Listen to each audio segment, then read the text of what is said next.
Numeral 7. De villa a ciudad, entre despojos y recuperación parcial de la tierra.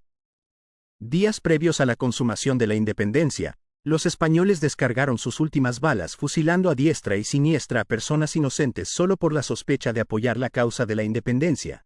Aún así, con muchas bajas humanas, Huatusco se mantuvo firme, siendo el pueblo quien luchara por su propia libertad apoyando a los jefes insurgentes, tanto así que el padre Campomanes escribió sobre la guerra de independencia.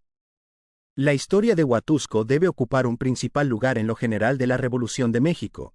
Todos los pueblos padecieron, unos por tropas, otros por insurgentes, unos fueron saqueados, otros incendiados, unos dieron dinero, otros víveres y patriotas, unos sufrieron la guerra al principio, otros al medio y al final. Pero Huatusco debe inmortalizar su nombre, todo lo abrazó, todo lo sufrió, todo lo padeció, desde el año 1812 hasta el 1820 en que concluyó la primera época. Oh incomparable Huatusco, quizá la patria premiará tus inefables merecimientos. Después de 3 siglos de virreinato y después de una ardua batalla, quedaron suficientes recursos y población incluso para fundar Córdoba y con el territorio en ruinas volver a reconstruirse con honor por tercera vez. Consumada la independencia se proclama la República por Santa Anna y Huatusco se constituye en su mayoría como liberal, apoyando posteriormente la Constitución del 57 y las leyes de reforma, junto con la parte conservadora. Se forman en la ciudad el barrio de abajo y el barrio de arriba. En 1823 se nombran diputados para el primer Congreso, entre ellos figura don José Miguel Sánchez Oropesa, hijo de Huatusco, quien fundó en Orizaba el primer colegio de estudios preparatorios y profesionales del Estado. La población fue creciendo y con ello la demanda económica y alimenticia, el frijol, la caña, el maíz y posteriormente el tabaco entre otras, fueron las principales actividades agrícolas, llegando este último de Orizaba y Córdoba al no ser suficientes los campos en estas ciudades, cosa que en Huatusco abundaban.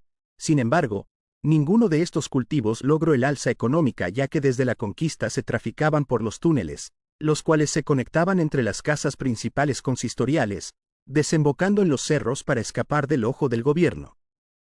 Ya en 1830 se eleva a Huatusco a la categoría de villa, mientras Orizaba, Córdoba y Jalapa subían a rango de ciudad.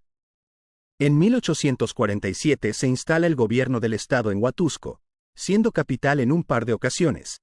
La primera aproximadamente por un año y tiempo después por segunda ocasión. La invasión norteamericana fue la causa para esta primera vez y la segunda por causas proindependentistas, siendo bien recibidos el gobernador Juan Soto y los diputados. Se establece por esos tiempos la primera imprenta, publicando el primer periódico en Huatusco, llamado El Faro Veracruzano. Con todo y el proceso de independencia, la mayoría de las tierras quedaron en manos de españoles criollos, siendo los nativos obligados a pagar rentas, para poder trabajar y vivir en lo que antes les pertenecía naturalmente y que ahora le pertenecía a una sola familia a cargo de don Juan Díaz de Ceballos, vecino de Tehuacán, el cual decidió venderle estas tierras a 3 familias, igualmente acaudaladas, por lo que se vislumbró el peligro de quedar a expensas nuevamente de grandes rentas y restricciones. Esto llegó a oídos de un campesino huatusqueño llamado Agustín Chicuellar, que con tenacidad e inteligencia vio la posibilidad de que entre todos pudieran comprar los terrenos y tras varios años y arreglos de diferencias entre indígenas y criollos después de 10 años de largos viajes a Jalapa, Veracruz y México creando la Asociación Agrícola Huatusqueña, lograron reunir en 1853 los documentos necesarios y el dinero solicitado por Ceballos que se cuenta fueron aproximadamente 22,000 pesos entre pagos y diligencias y en 1865 se inició la repartición entre los pobladores. Ante esto se intentó darle más tierras a Chicuellar y diversas gratificaciones en virtud de su gran labor, pero él rechazó todo pago y tierras extras, quedándose con su parcelita como les correspondía a todos los demás. Dadas las tierras surgió un problema, pues no estaban trazados ni delimitados los terrenos, por lo que se cuenta que Maximiliano de Habsburgo en su paso por Huatusco mandó al austríaco José Mefs a trazar el territorio. Terminado el trabajo se buscó el pago y del cual no hubo tal, pues los huatusqueños no lo habían contratado y Maximiliano ya se había ido.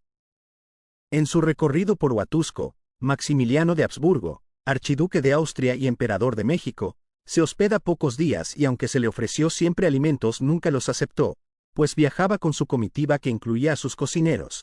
Recorrió el pueblo dictando mejoras como la introducción del agua potable y dejó un donativo para la reparación de la antigua parroquia, el cual se había ofrecido previamente para los pobres de Huatusco, pero en respuesta un representante huatusqueño le contestó que afortunadamente en Huatusco no había pobres.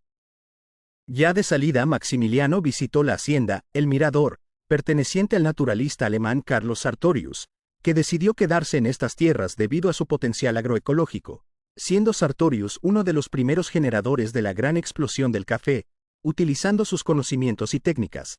Sartorius intentó fundar aquí una colonia alemana, pero no resultó y varios de los grupos que invitó decidieron volver a su país, quedando en Huatusco solo unos pocos alemanes.